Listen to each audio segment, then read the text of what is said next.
ladies and gentlemen. For a while now, I've been wondering what I want to talk to you guys about in my videos. I've been struggling a little bit trying to figure out what it is I want to discuss. Do I want to discuss movies that are bad, or movies that I enjoy, or movies that I think are technically, objectively really good? And I decided, why don't I just talk about movies that I love? Movies that I enjoy personally, that I think are very good films, and why don't I just share my opinions with you guys? Why don't I just bring those movies into your consciousness?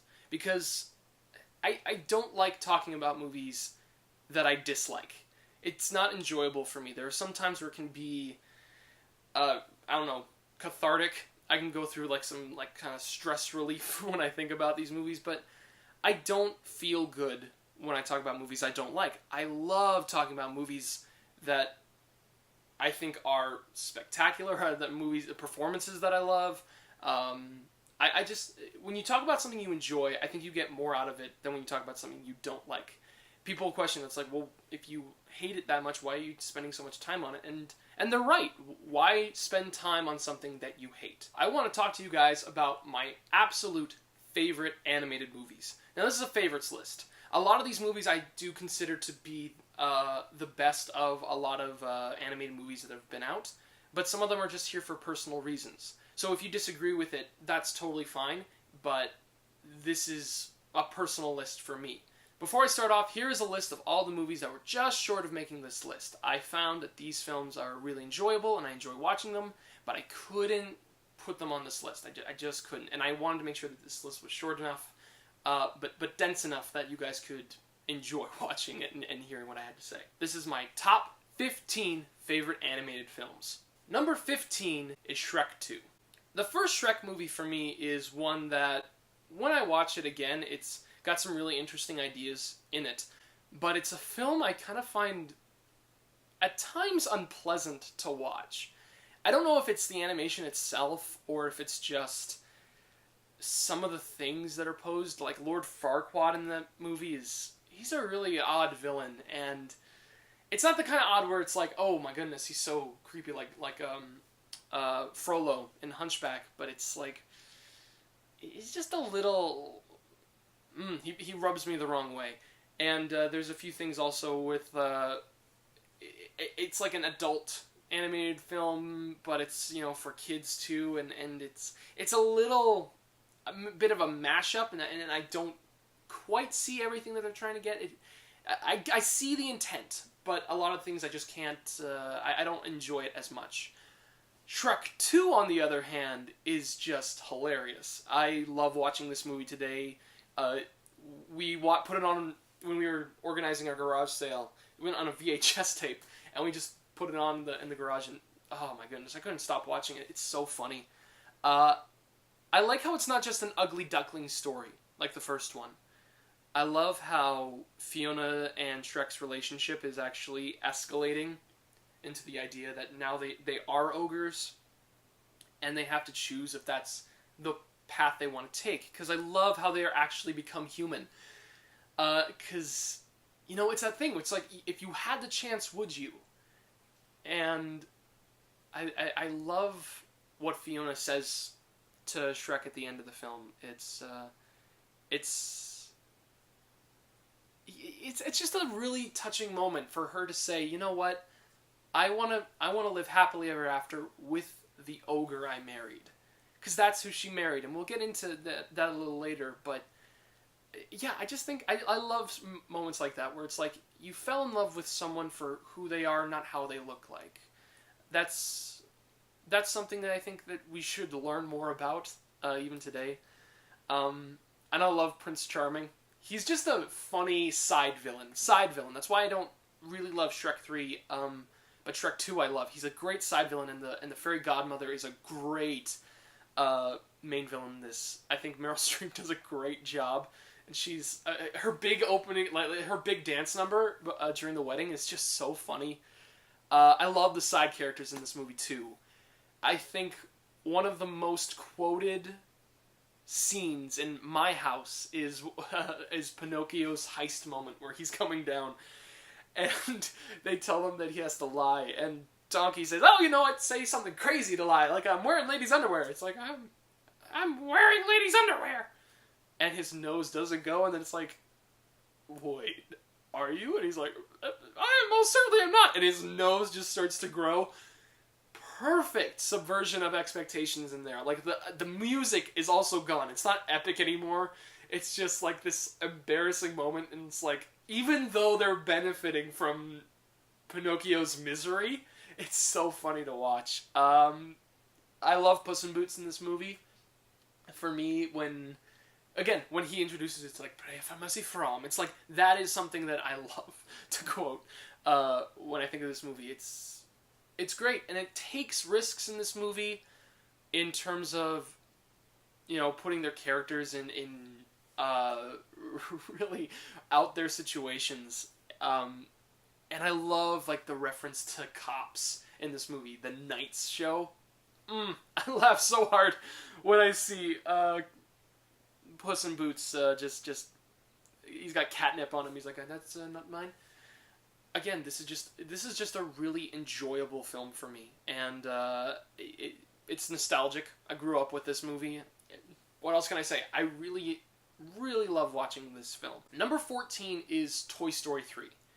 I was thinking about which Toy Story films to put on this list. I decided to go with Toy Story 3 because I think it's the one that ages the most for me with all of them, with exception to one element, and that's Lotso Huggin' Bear. As a villain, I love his motivation. It's a tragic story, but I don't love how he ends. Like, he's on the front of the truck, and we're supposed to laugh at that, but I never found that funny because here's a really tragic person. It's like at the end of Macbeth, if like with all the hardships he's gone through, and then they just kind of go, oh, yuck, yuck, yuck, yeah, let's just chop his head off, yuck, yuck, yuck. It's never something I feel is funny. I feel sorry for the guy.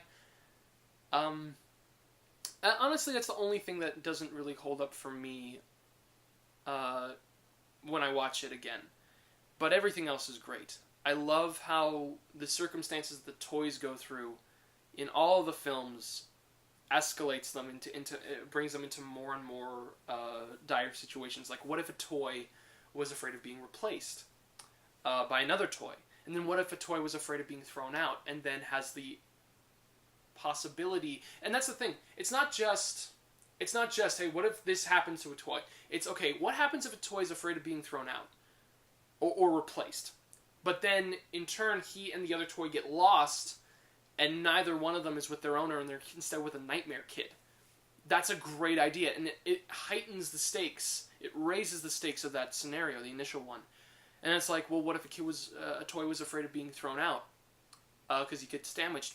But then that toy, in turn, gets stitched up and is shown that he's an antique and he's very valuable and will be sold off and for millions of dollars and be remembered. What is that like? And then the third one is, what if a toy who has had such a bond with this kid is going to be sent away when the kid goes off to college? What if the toy then is like, well, what do I do? And then what if they're accidentally sent to a kindergarten where half the kids are great and the other half is awful? And this one has the most heart out of it. Like, when we find out, like Bo Peep is no longer here, it's like, oh, like we didn't realize that those moments would hit us. Like, we would miss those characters. And we can feel like they've been through a lot in the last few years, even though we haven't seen movies chronicling their entire journey. And then when they get to the furnace scene at the end, it's one of those moments where when you watch a movie with someone and they're like, oh, I know what's gonna happen. They're gonna be saved all automatically, like a claw crane ex machina, and it's like, dude, just don't talk and just watch the movie, because I know that. I've seen this movie like 8-9 times. I know that they're going to be saved. The characters in that situation don't. and they don't cheat. The animators don't go, oh no, oh we're all gonna die, wink, oh no, let's hold hands, wink, oh no. No, these toys feel like this is their last moment. They can't see any hope in this. They're all together. They're going into this fiery inferno, and they hold hands as if it's like their last moment together. And they're just looking into it, and they're not ready. They're not ready to go like this. And Woody, one of the biggest things I remember from this is not when Buzz goes out to Jesse. It's when Woody, everyone else is closing their eyes and holding each other. It's when Woody is looking down at it, and he's like panicking. And when he closes his eyes in preparation, it's like he doesn't want to. He doesn't want to let these people go. And it's a heartbreaking scene. And even though they're saved, it doesn't change how powerful that is. A lot of people will be like, but you know that they're safe. Why do you react to this? It's like what my dad does all the time. It's like, oh, you know they're fine. That's not the thing. They don't know they're fine. The journey these guys go through, it's something that, yeah, I know what happens, but they don't. And that's what I care about. That's what I like to see. I like to see when animators go the furthest that they can with these characters. And I love Ken. I love the addition of Ken and Barbie in this movie. Like, they are awesome. Like, their little dynamic between each other. They're more dimensional than I would have given them credit for. If somebody said that there's a Ken doll and a Barbie doll in this movie, I'd be like, okay. They're awesome. And of course, they throw the ultimate twist with Buzz's story. Like, he's always been the star commander in each film, but this one he goes all out dramatic with his Spanish costume, with his Spanish voice, and it kills me. And I love watching it. And that's the thing. This is an enjoyable movie. I love the side characters. You see it at Molly's house. Yeah, I really love watching this movie. And see it again. I know a lot of people have seen it, so see it again. Number 13 is a little bit of a weird one for some people. It's the Batman and Superman animated film. It's specifically the one where Batman and Superman team up to fight Lex Luthor and the Joker. I believe this was just either a direct-to-video thing or it was just a animated television special. But a lot when people would say, well, why is this one of your favorites? Because this is what I wanted Batman versus Superman to be. I remember watching Batman vs. Superman being like, oh my goodness, what's going on? I don't get why these guys are fighting. It's like they're so caught up in like their own ideologies and all this, and I'm just like, okay, we get it. The differing ideologies makes conflict. The Dark Knight was great, and yada yada yada. I get it. But why are these guys so absent on fighting? These guys in this movie aren't fighting. It's not Batman versus Superman. It's Batman and Superman, but in the beginning of the show, they do not like each other. Like, it's a moment where Superman and Batman, like, Superman doesn't like how Batman deals with things. He's like, I'm not going to have vigilante justice in my town. And Superman has a regular kind of distaste for him, a personal distaste, because when he finds out that Batman is Bruce Wayne, Lois Lane has a huge crush on Bruce Wayne and just can't get enough of him and is going on dates with him and talking to Clark about this. But she likes Superman, but doesn't like Batman. She absolutely despises Batman but loves Superman. And that little richness of the relationship, it's just so brilliant. I love how these characters are at odds personally and not ideologically. Even though, and they get in their own way, they don't know the other villain, like Bruce, and it makes sense how they meet together. Like, Bruce Wayne is working with Lex Luthor to create, like, this astrological traveling robot that is able to work on space travel, but Lex wants to make it into weapons, and he doesn't want that. And so Lex has a vendetta with Bruce Wayne, and he doesn't like Superman. And And of course, the Joker comes in and he has kryptonite, and he's selling that to Lex Luthor, and he wants to kill Superman because he thinks he can do it. The conflict that everyone has in this film connects perfectly, and I don't think enough people give it credit. And it's just really entertaining, too. It's not too dark, where it gets to the point of, like, whoa, like, that was, like, chilling, and, like, how dark it was. Like, kind of like Mask of the Phantasm. And I enjoy Mask of the Phantasm. But, for me, I got into Mask of the Phantasm before I got into the animated series, and I think I appreciated it more. I appreciate it more now because I'm like, oh, okay, this is an upgrade from the animated series.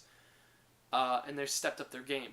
But with this movie, I liked it when I was growing up, and I still like it now because even though I'm not connected with the Batman animated series as much, or the Superman animated series like at all, I still understand what these guys are going through.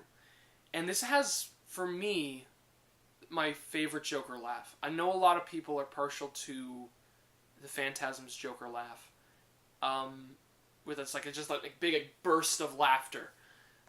For me, I love this one, even though I'm not a huge fan of the Joker animation in this movie. I love how it's a crescendo. He's going down this giant smiley face airship, and then he just has this weird like little chuckle. Like it's just like, I can't even. I'm not gonna redo it. Search it up and find it because it's great. But it goes from really just chuckly, like he has a moment where he's like laughing, like it's just like a little chuckle, and it builds and builds and builds and builds, and then it just gets into this big hyena laugh, like just like this, not a cackle, but just this big roar of laughter. And that crescendo is so chilling. It's like, what are you doing? And then you hear this huge laugh, and I'm like, that is the Joker laugh. That is the Joker laugh for me. It's Mark Hamill doing the voice. And I'm like, that is the Joker laugh. I've never heard anything that got me as chilled as that. That particular laugh. But yeah, if you guys haven't seen this movie, check it out. I don't think enough people have, and it's great. Number 12 is Fantasia. I was really debating if I should put it as low as I do on this list. The reason I do that is because this is one of those movies where I love it. I love the incorporation of the animation and the music. There's just like, I think, one or two moments in this film that I don't connect with a lot. One of them is the Grecian court. That one's really long for me, and I can feel the length, and I don't necessarily... there's some great images in it, of course, but it's just one part for me that I'm just like, okay, you know, I really appreciate it and I like it, but it's just not one that I connect with too much. But man, this is a beautiful film. It's aged phenomenally well. I love two moments in particular. I love the musical line when you see the little line and it's like vibrating to the symphony playing, and it's like showing you how music sounds or how music looks, which is so creative. That's just a brilliant idea. And of course the ending, Night on Bolt Mountain, like just that is as dark as I've seen Disney go and most of their stuff. It's a heavy scene. It's a big scene, and it's just the music is amazing. The visuals they're rich. I love the flow of the animation. Like, my favorite moment is when the devil just shoots down on the ground, and that image is just stuck with me. The image of him pointing down, it's the great flow. He looks his biggest, and he just shoots down on the ground. Oh man, it's a huge scene. There's a lot flying around. It's a lot of darkness and death. Like, that's a visual death right there. But my favorite part is when it just closes. It's coming to a close. Like that the evil is coming to a close, and then there's just a little moment of tranquility. Of just a moment where you can breathe and you can allow yourself to set and to be grounded. You see the beauty of the world coming out of the darkness. And there's a pause. and then it's over. It ends there, and I love that. I love anything that goes so big and then can just make you feel set. Of course, I think my favorite one consistently is, of course, Mickey Mouse's apprentice scene. It's a really great scene of melding the comedy of Mickey Mouse, but having it in a very serious tone with this sorcerer. And I love the buckets. I think the thing that impresses me is how in tune the buckets are in the animation. Those things are perfectly in tune, and the water animation too is beautiful. This is just a really great film that I recommend to anyone nowadays, because I don't think enough people watch it today. Because this is not an easy film to get through in terms of like it's got a story and everything. This is a scene by scene fragmentation vignette of beauty, and yeah, just please see this movie. This is a must for anyone who's a Disney fan and anyone who's just a fan of cinema. This is cinema at its most impressive. Of all of Disney films, this is one of the most impressive for me. It's not my favorite, but it is the most impressive. Number 11 is Ghost in the Shell. This was a movie that I was seeing a lot of recommendations on online and from friends. I was really wanting to get into Japanese animation, but I'm not, like, I didn't want to watch like a television series. I wanted, this was one that I felt like I needed to see. And when I did see it, I was very impressed. And the only thing about this is the ending. I'm not sure what the ending means, but I'm fascinated by it. That's one thing about this movie. I love what goes on in this film, but it's twisted. It's very adult and very complex, but it's not too complex that it's like you if you don't understand what they're talking about, you can't get the film. And it doesn't make it too complicated for you. But the thing that even though I'm a little confused with this film, and I do have to revisit it, because it could change where it goes on the list. Because this is not a set-in-stone list. This is what the list is right now. And I'll get into that later on, why it's now, as opposed to forever. But what I love about The Ghost in the Shell is the moments of silence. The moments where it pauses. The parts where the main character, the Major, she's just taking in the city. When everyone takes in the city. Because this is a beautiful looking movie. Oh my goodness. When I look at this film, I'm thrown away by how action-packed it is, but how it's taking its time to be pausing and say, take a look at this. It's like, I feel like that character in the interrogation room looking at a photo of something.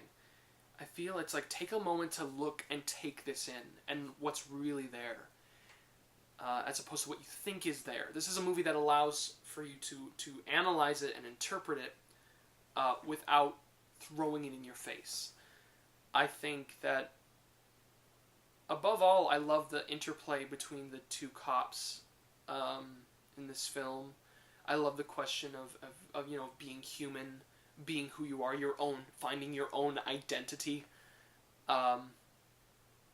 There's a great deal of respect in this movie, and what I mean by respect is, I mean respect for the characters in themselves. There's a moment, I believe, where the Major is getting ready to dive, and she has like I think she's got a skin tight suit, or that's her naked, but she has no real concept of her own nudity. But her human partner, who's more human, does have that understanding, and he just kind of gives her privacy. Those moments I love. This is a very human film, and there's a lot of really interesting, I don't want to say concepts, because of course you can say that with anything, but with this movie in particular, I love that question of your own identity. Who are you? What is your purpose? And can that be compromised in any way? For me, it's a really good film to watch. If you're interested in visiting Japanese animation, I don't think it's the first one. That was probably my problem. It was the first one I got into, and I think I got a little too greedy in trying to really understand what these films are like. But at the same time, this is a beautiful movie to take in, and I love the climax of it. The final moment when they're looking for the I think it's the puppet master they're looking for, and then when they find him, I love that scene. It's shocking in how violent it is, but it's also how genuine, how human and personal it can be.